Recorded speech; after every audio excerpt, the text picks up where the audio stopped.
Em 2015, Caetano Veloso e Gilberto Gil estavam prestes a iniciar uma tour pela Europa. Quando embarcam em aventuras assim, artistas precisam dar entrevistas. Dezenas de entrevistas. E uma delas foi para a France Press. Aquelas alturas, Gil e Caetano tinham 72 anos. E claro, eles se conheciam muito bem. Os entrevistadores, no entanto, talvez não soubessem tanto assim a respeito deles. A equipe da France Press se surpreendeu ao descobrir que Gil e Caetano são opostos em quase tudo. E por isso, deram a essa entrevista que você está vendo o título Gilberto Gil e Caetano Veloso, o Yin e o Yang da MPB. Fazia sentido. Um é zen, o outro angustiado. Um adora dormir e o outro detesta.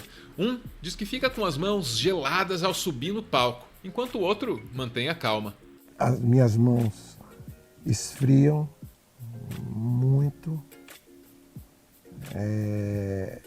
E às vezes, em alguns casos, até um pouco de taquicardia. Eu estou até achando maravilhoso, porque é tudo o contrário.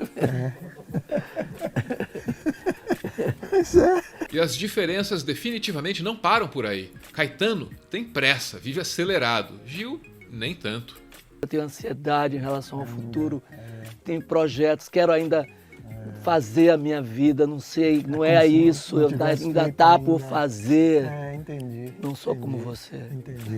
Eu não, eu sou a conformidade conforme a idade. Caetano e Gil, Yin e Yang. O Yin é o princípio da lua, da noite, da passividade, da absorção. O Yang é o princípio do sol, do dia, da luz, da atividade. Esses dois princípios podem interagir das mais diversas formas. Às vezes eles se combatem de maneira violenta, às vezes eles se anulam de um jeito pacífico. E às vezes eles se complementam, se completam. Obviamente que quando sugere que Caetano e Gil são Yin e Yang, a France Press está apostando nessa última hipótese. Eles se complementam, definitivamente. Até por isso a entrevista mostra os dois se complementando de maneira muito prática na tarefa de tocar um único violão. E é isso. Eu disse tudo, basicamente tudo que acontece nessa entrevista aí, que é de 2015. Eu enchi você de spoilers até o talo. A questão aqui é, você vai me perdoar ou você vai me odiar pra sempre? Como é que você vai reagir a isso, hein? Depende. Será que você é mais Gil ou será que você é mais Caetano?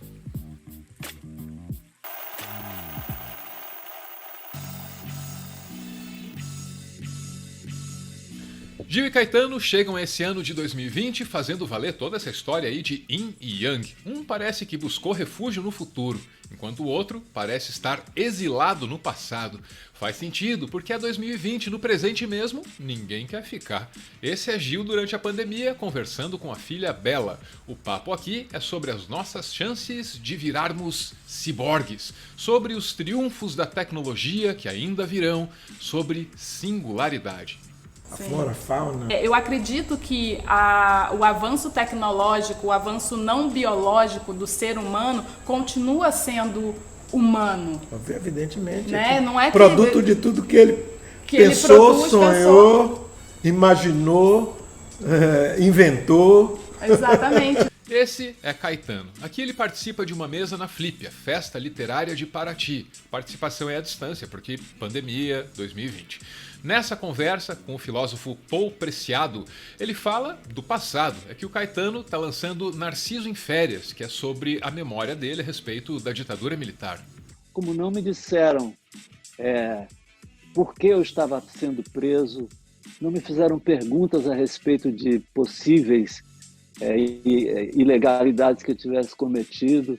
E eu fiquei numa solitária, como se minha vida não existisse. Como se, depois de alguns dias, sem ninguém falar comigo, sem eu ver ninguém, deitado no chão, então me sentia como se a minha vida tivesse sido sempre aquilo. E que todo o resto de que eu me lembrava tivesse sido um sonho, ou tivesse sido imaginação minha. Tá, não é por nada não, mas esse relato aí parece muito com o de alguém trancado em casa durante a pandemia. Mas o que importa aqui é que durante essa participação na Flip, Caetano, quase que sem querer, conta pra gente como ele e Gil lidam com spoilers. De novo, Yin e Yang. Caetano vai ao cinema, quer ver o filme ele mesmo. Gil, nem tanto. Ele prefere que o Caetano conte pra ele o que acontece nos filmes. Muitas vezes ele me disse que ele tinha preguiça de ir ao cinema, e eu ia ao cinema sempre, né? E muitas vezes eu contava filmes a ele, e às vezes eu contava com tanto entusiasmo que ele fazia um esforço e ia ao cinema ver. E depois me dizia: poxa, Caetano, mas você contando é muito mais interessante do que o filme. Caetano talvez se irritasse com spoilers, mas Gil não. Você ouviu aí, pra ele o filme fica até mais interessante quando lhe é contado por alguém próximo.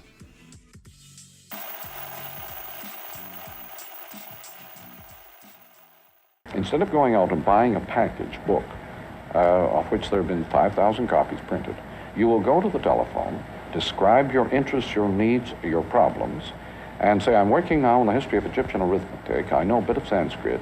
I'm qualified in German, and I am a good mathematician.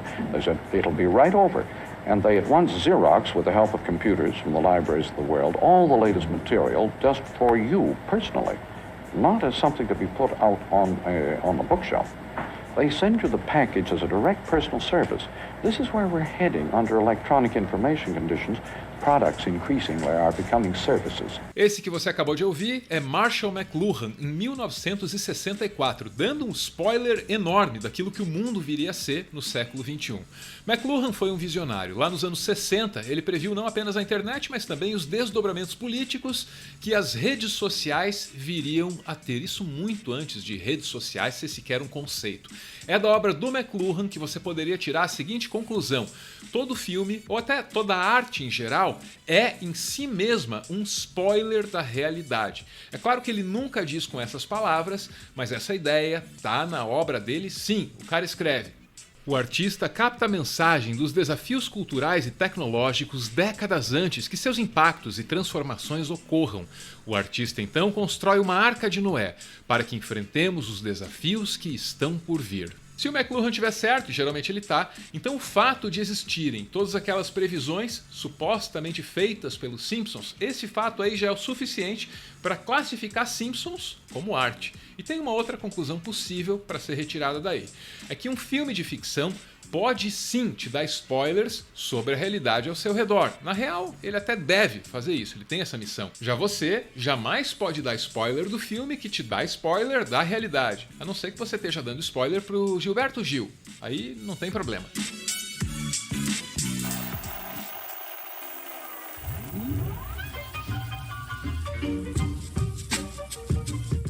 Um spoiler é uma informação que destrói ou diminui a qualidade da sua experiência diante de uma obra de ficção. Dito assim, parece um conceito fácil de assimilar, só que não é. Spoiler não é yin ou yang, 8 ou 80, sim ou não.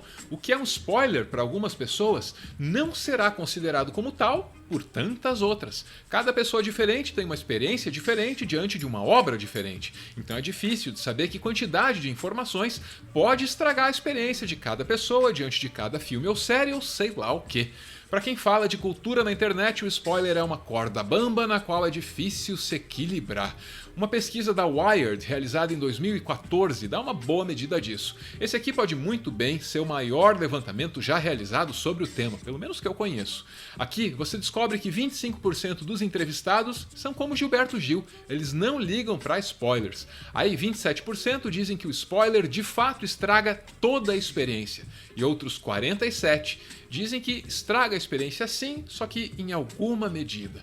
A mesma pesquisa mostra que, para 78% do público, spoilers são temporários. Significa que você só não pode dar spoiler do filme que é lançamento, mas 21% do público considera o spoiler como eterno. Então, se você me contar que o Darth Vader é pai do Luke, é spoiler sim. E aqui a coisa começa a ficar complicada. Se tá permitido dar spoiler de coisa velha, então quanto tempo depois do lançamento do filme ou da série é lícito soltar spoiler? Não existe consenso, mas 10% dos entrevistados acham que a resposta é nunca, não pode dar spoiler nem de filme do Charlie Chaplin.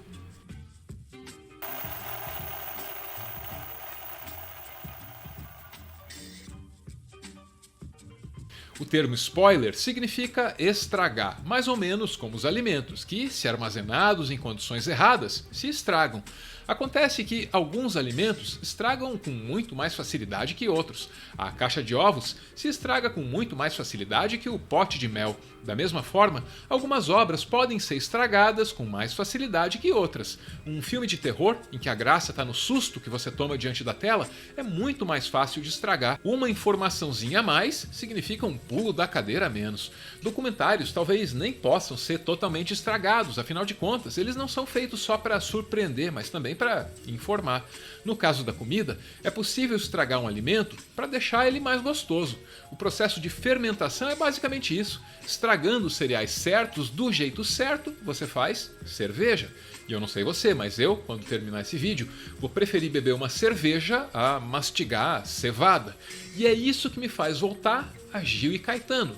Talvez exista uma boa razão para que Gilberto Gil goste de tomar spoiler do Caetano Veloso. Vai ver? O Caetano consegue transformar na mais deliciosa cerveja qualquer filme meia boca feito de cevada.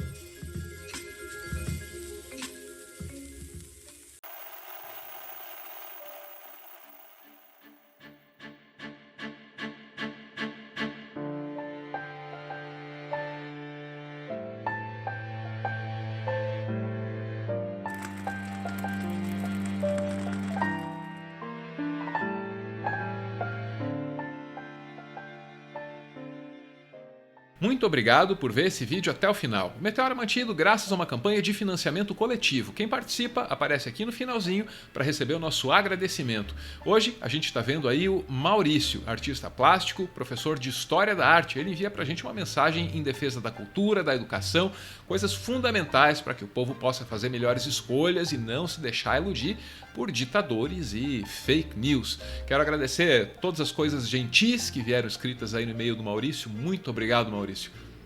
Tamo junto. Valeu!